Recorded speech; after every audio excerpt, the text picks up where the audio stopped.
First of all, a real pleasure to be joining this conference. For me, it's a new experience, my first carbon-free conference, and I hope one of many. So what I'd like to do today is pick up on many of the points that Xin Zhang has been talking about in relation to where Africa sits on the nitrogen use scale.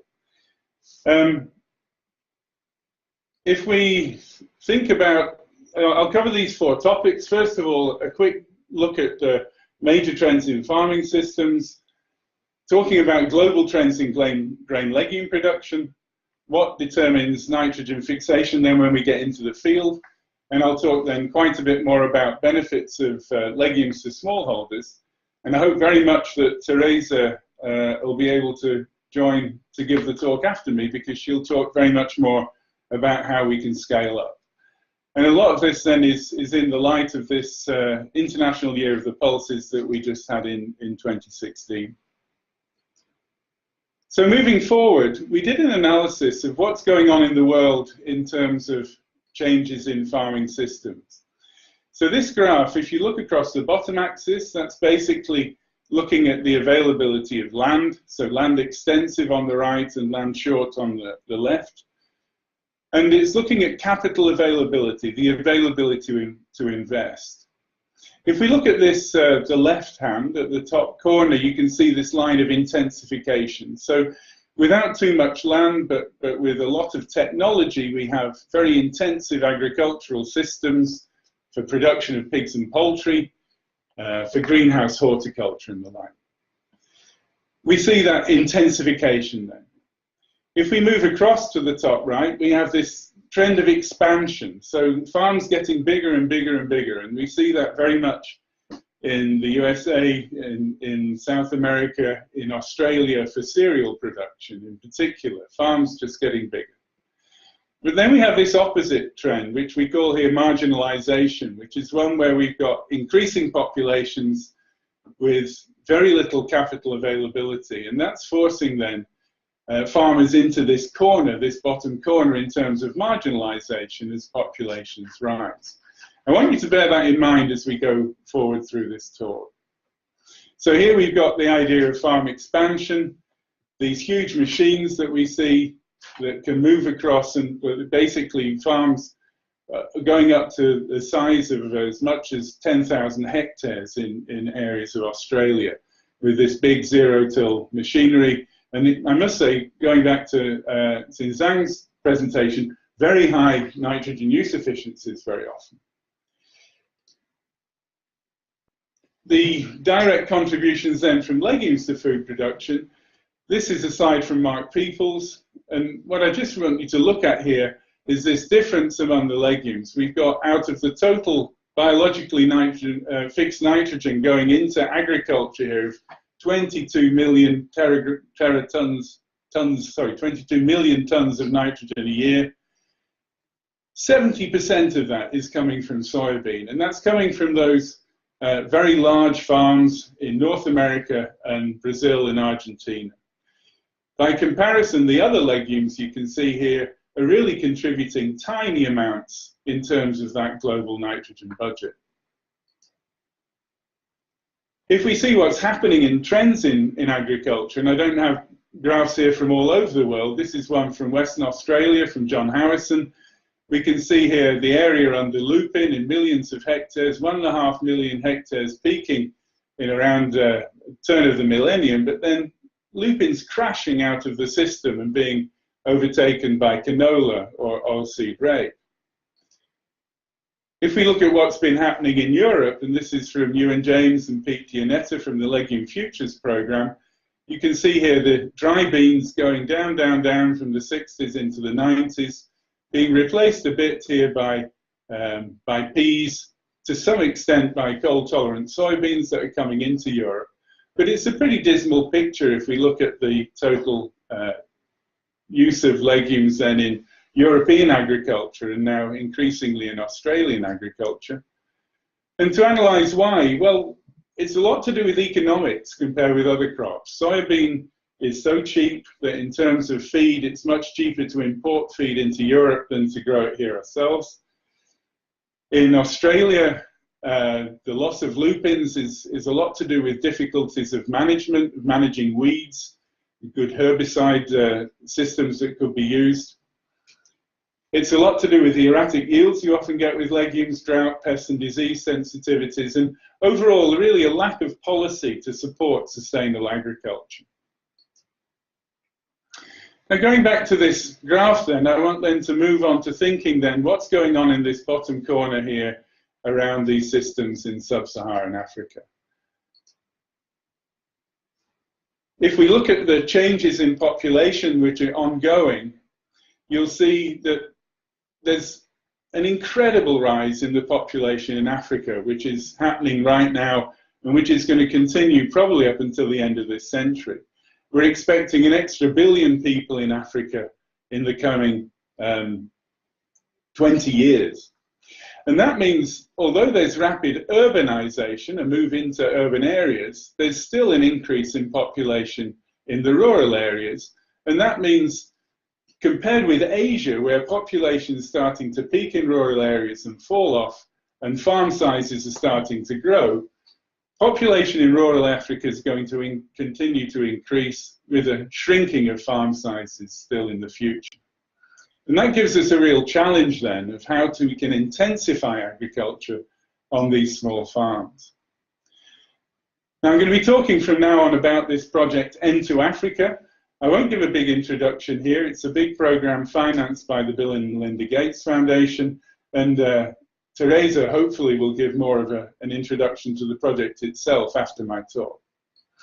But what we've been doing in this project is looking very much at, well, what determines nitrogen fixation in the field? And this is what I'd like to say is what happens when technology escapes the laboratory, if you like, and gets out there into the real world. And this is a simple G by E by M equation, the genotype by environment by management, which determines the performance of crops in the field. But of course, in the case of the legume, we've both got the genotype of the legume interacting with the genotype of the rhizobium bacteria. That has to be tailored to environments. And then, of course, we've got this M, the management, which includes all aspects of agronomy, adding inoculants, seeding rates, plant densities, etc., which go to give us a good yield. I want to run through this then, looking at these different things in terms. So first of all, genotype of legume. So breeders have come up with these dual-purpose cowpeas in West Africa, which are very popular with farmers. They're very early maturing, so they give food in the hunger season. Prolific production of pods with white seeds, good for the market, good yields if we can control the insect pests, and we see spontaneous diffusion among farmers. Here, a couple of examples in Mali of farmers who got hold of seed as soon as they could. This is in Buguni in Mali, one farmer and another farmer. These beautiful fields of cowpea, spontaneous adoption because they really see the benefits of these new varieties. If we move on then to another example here of what we call mid-altitude climbing beans. Climbing beans are basically, in Africa, were introduced and do very well at very high altitudes, about 2,000 meters. But with breeding, we can actually bring those down the mountain, so basically breeding for warmer temperatures. And we found where these mid-altitude climbers have been introduced in areas of Kenya, the grain has been so popular, it's been hard to recover seed from one set of farmers to pass on to the next.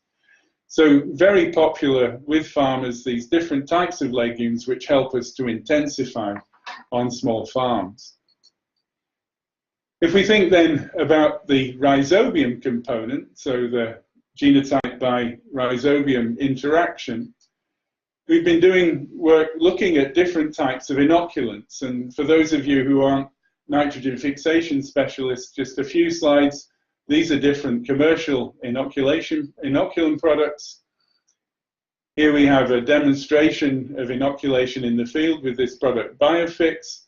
So simply seed in the bucket, adding the inoculant on top of the seed, putting the lid on, shaking very gently so as not to damage the seed, and here's inoculated seed ready to be put in the field. So this is carrying the rhizobium bacteria in a peat carrier on the surface of the seed to ensure good nitrogen fixation in the field. When it works well, it's fantastic. Here's a very happy farmer in northern Nigeria. In his right hand, so on your left, the plants from the plot where there's no phosphorus, no inoculation added. On the right of the slide, there's the plants with phosphorus and inoculation. So we can often have quite fantastic responses to phosphorus inoculation where there's not a lot of other factors limiting growth. And we've been doing some work looking at how we can work to get better establishment of our rhizobium strains in the field. This is work of George Mwenda, who's just completed his PhD at Murdoch University, where he's been using markers with these very pretty colors, so you can color your nodules either purple or blue, depending on which marker you have there. And these have then allowed him to do competition experiments. There's a very nice example on the left here. This is a CA899, a good strain for, a recommended strain for Phaseolus being inoculated against the soil population of CA899. And we'll see the strain on the seed as the inoculum is only forming 10% of the nodules. And that's quite normal in a situation because it's all basically a numbers game. How many bacteria on the seed versus how many in the soil. Here we've got the case of CA899 against a different background soil population, this Kenyan strain. And you can see that CA899 is very poor in competition. So this is a very competitive strain when it's forming the soil population. Here in the next column, CA899 against a different strain, very similar to when it's competing against itself for nodule occupancy. And then here on the right, this is CA899 established again against a population of another Kenyan strain, NAC120, where you can see that CA899 is vastly superior in terms of competition against that soil population. And this is really important information for us to try and understand which types of soil communities, soil populations of rhizobia are more competitive and actually preventing us sometimes getting the establishment of our inoculant strain. It's ongoing work, but I think work which shows great promise for the future. So moving on then to thinking about the other components of tailoring to the environment and to management. Here's a good example of what goes on in the field if we don't use phosphorus. So soybeans growing without phosphorus in the foreground, phosphorus in the background, and you can see how incredibly deficient some of these soils in Africa are in phosphorus and how essential phosphorus is to get good establishment and growth of our legumes. Here's another example of the climbing beans in Rwanda.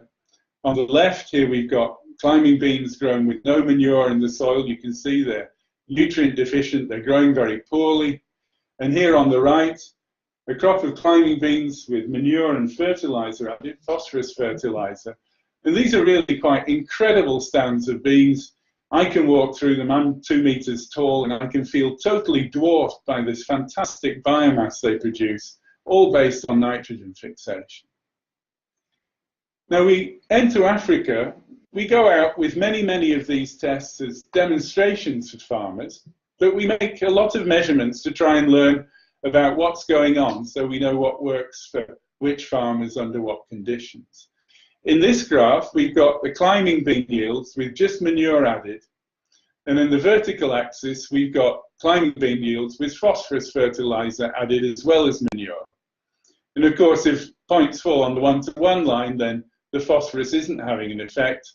Points above the line here, then phosphorus is obviously increasing yield compared to the climbing bean yield with manure alone. We can split up these farmers, though, according to a group of wealth classes. And you'll see here, then, that the very poor farmers, they tend to have yields down at the bottom here. The phosphorus fertilizer gives them a big boost, almost doubling yields, but the actual amount of yield increase is only here 400 kilos, 300 to 400 kilos. With the wealthier farmers, the proportional increase isn't so large, but the absolute increase is very large, an extra ton and a half of grain. You can see them distributed here, and you see also that there are relatively few of this wealthy farmer group compared to the poor farmer group. But essentially, the wealthier farmers are getting more yield. Why is that? Well, if we look into the soil and soil analysis, we see here the very poor farmers, they have soils with low carbon, little nitrogen, so that's little organic matter in the soil, and very low phosphorus availability, whereas the wealthier farmers have got much more soil organic matter, much more mineral nitrogen in the soil, much more available phosphorus. And what we're seeing here is that what we call they call in French the mémoire du sol. It's showing basically what's gone on in the past in terms of manure and fertilizer use. These wealthier farmers have more livestock, they're able to use more manure and maintain their soils in a better condition, whereas the poorer farmers, they have very little livestock, very little access to fertilizer. But that also means they can get less benefit from these nitrogen fixing technologies. We can split up these yields as well by gender, women and men. And you can see here that men overall have much better yields, both without or with phosphorus, because basically they have more access to the better fields and to the livestock. But it's not such a simple story, because some of the women here have got good fields, although there's a conglomeration of the poorer women down at the bottom of the graph. Moving on, we also see that poorer farmers have fewer, shorter stakes, and of course, to grow climbing beans, and to get them to reach up for the sun, we need them to be growing on stakes, on long stakes if possible, and many stakes. So this is stake density and stake height, and you can see that the poorer farmers tend to have fewer stakes of poorer quality, which also contributes to their poorer yields. And overall, that allows us to determine these different management factors, which contribute altogether to differences in productivity, and understanding constraints from different farmers allows us to feed back through our research to try and tailor technologies to different groups of farmers. When, growing maize after maize here, you can see maize growing much poorer than maize after climbing beans. So climbing beans and other legumes as well, very important, not only in terms of the yield they give us directly, but also in terms of the benefits for subsequent crops. This is a paper we recently submitted looking at the residual benefits of legumes to cereal crops in Africa. This is the relative yield increase after legumes against the cereal yield after the cereal. So if we're dealing with a cereal yield of around 1 to 2 tons, you'll see we're getting a response in the growth after the legume of 100 to 200%, so doubling or more yields. And overall, there's a mean increase in yield of 0.8 tons. So we're getting here from 1 ton to 1.8 tons. And that increase is held more or less across this graph. So even at high yields of cereal, we still get a benefit close to this 0.8 tons when we grow a legume before. And that's shown in this graph. So with no nitrogen, of course, the response after the legume is very strong. But even at high rates of nitrogen addition, we're still getting a very positive effect of growing the legume beforehand. And this shows that these residual effects of legumes in rotation are due to much more than nitrogen fixation alone.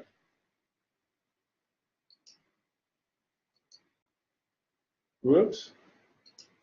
My screen's just gone very strange. I don't know if that's the same for you there.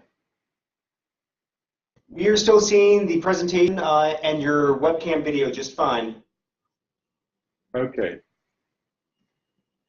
So I'm actually having problems at my end. I don't quite know what's gone on. Anyway, just running through these last slides. last couple of slides. Well, basically then, we're finding some quite surprising things for us in many ways. We've got accumulating evidence that we need to inoculate with rhizobium for a whole range of legumes, including common bean, chickpea, groundnut, and cowpea. That's something that we hadn't expected to begin with.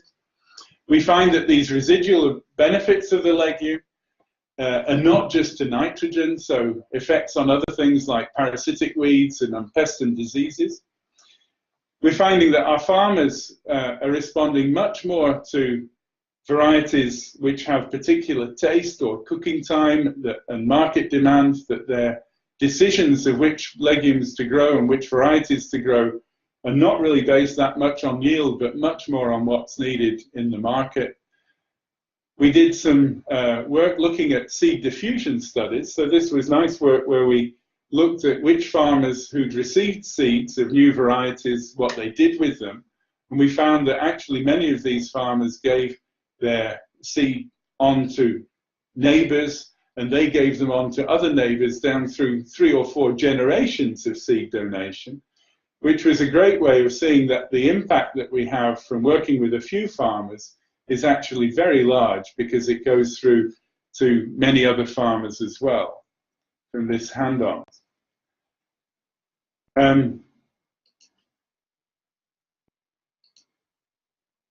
I've lost the button to move on. Oh, here we are, sorry.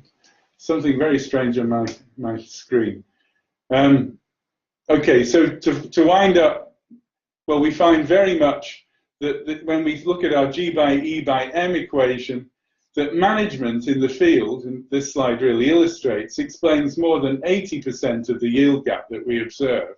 And that's really showing that soil management and agronomy is really one of the major things that we have to look at in terms of getting good nitrogen fixation in the field. So to finish, well, I think you'll see from the slides I showed right at the beginning that legumes really are facing a hard time worldwide, apart from soybean, in terms of the amounts that we see in our farming systems. We have, in terms of our equation, the G by E is obviously important, but management's overriding. When it comes to nitrogen fixing grain legumes, they're very flexible. We find that there are different types of technologies which can fit really all farmers, both wealthier and poorer farmers. We find that the benefits of inoculation and lead to a very strong farmer interest in what they often call this magic black powder that helps them to increase yields with very, very little investment of cash. The greatest challenge that we're facing really is infrastructure and the very fragmented markets. And this means that partnerships and collaboration are really essential to make this work. And that's something that I hope that Teresa will pick up on in the next talk. And my final message to you all is, well, come and help us put legume nitrogen fixation to work for African farmers in African agriculture. And with that, I'd like to stop and invite you to have a look at our website, where there's lots of video materials and further information on legumes in Africa. Thanks, Ken. Thanks for a really nice perspective. We had some questions popping up on the chat. If you can you see those? I can give you a question from Krzysztof Zagłowski in Canada. Do you find that less fertile soils are more responsive to inoculation? Yeah, it's a very good question. What we actually find is that can be very true, usually in situations where the soil fertility is run down, but where we've got a reasonable clay content. And there you find actually a very strong response if you like, in the soils with poorer fertility. But if we're talking about the sandier soils, when they get run down, because they have very little buffering, you know, in soil, the buffering is basically either the clay or the soil organic matter. In sandy soils, if they're run down in soil fertility, they've got very little clay, they've got very little organic matter. And in those, we find it extremely challenging to establish good crops and to get good responses to inoculation. So we do find then that having actually, by using manure and be able to introduce cattle manure or something together with the organic, with the rhizobium, that actually helps to maintain the rhizobium populations in the soil so that you can get better nodulation. Yeah, there's an interesting question from Yu Hong Tang. That, have you tried mixture planting, like, or has that been tried in Africa, like, you know, combining corn and bean and squash or something? Sure. But I mean, to be honest, it's very much the norm. And particularly, you can imagine if you have a small farm, what you have to do on that farm is really get as much out of the land as possible. So very often we do see crops grown in mixture, intercropping, and particularly maize and beans is a very common one. Different legumes are more suited to intercropping than others, so beans do very well generally. We tend to find that soybeans not usually intercrop, much more commonly grown as a sole crop. Groundnut as well, very commonly intercropped in maize or in sorghum, and also with other crops like cassava, where you have a very slow growth at the beginning, a very good opportunity for growing legumes in between cassava plants. So that's very, very much part of the farming system, absolutely. I see a third question from Ojo Comfort in Wageningen, so your neck of the woods there. He's asking about PhD students, yeah, sure. Oh, good. What are the implications of the genetic diversity of rhizobia strains in soils in relation to the amount of nitrogen fixed? And I had a similar question. You know, how are the indigenous strains generally less effective than the strains that you inoculate with? It's a very good question. It's one that Comfort's actually looking at during her own PhD. So it's quite amusing she asked me the question, because I hope she wants the final answer, so she doesn't have to do the experiments, I guess. No, I mean, I think the big issue here is it depends very much on the legume. We tend to find that cowpea tends to find a lot of good and well effective strains in the soil. We tend to find that beans, particularly common bean, Phaseolus, which came originally from Latin America, can very often pick up quite a large population of ineffectives in the soil. And that's one of the reasons that we think that inoculation is really working well with bean, because although it's quite promiscuous and it nodulates, it's often picking up strains which are much less effective. So looking for strains which are both highly competitive, well adapted to the soil environments, and highly efficient in nitrogen fixation is really one of the key goals that we've got quite a number of PhD students particularly looking at the moment within N2 Africa. Yeah. Just one last question. When you were talking about the phosphate responses, this is from Cliff Snyder in Arkansas. What's the interaction with soil, pH, and liming, etc.? Liming's a real big issue, a real big difficulty, I should say, generally in Africa, because of course lime is bulky, costs of transport are important. We find in Africa there are certainly areas which have got acid soils which are rich in aluminium, and of course they're a disaster for legumes generally. Very often though we have acid soils which aren't particularly rich in aluminium, and in those often simply organic manures can actually give sufficient buffering to allow good plant growth without worrying too much about pH. Yeah? Tropical soils, we tend, if we're liming, only to use small amounts of lime just to drop the aluminium saturation, and that is being done in a few areas of Africa, but really the big issues of liming are the distribution of a bulky material which is very low value over large distances. And so it really becomes an extremely difficult issue to start talking about liming at any scale, to be honest. Yeah. Okay, thanks, Ken. And I think there's some other questions developing, but we're continuing on with Africa as the topic, and maybe they can come up after Teresa's talk.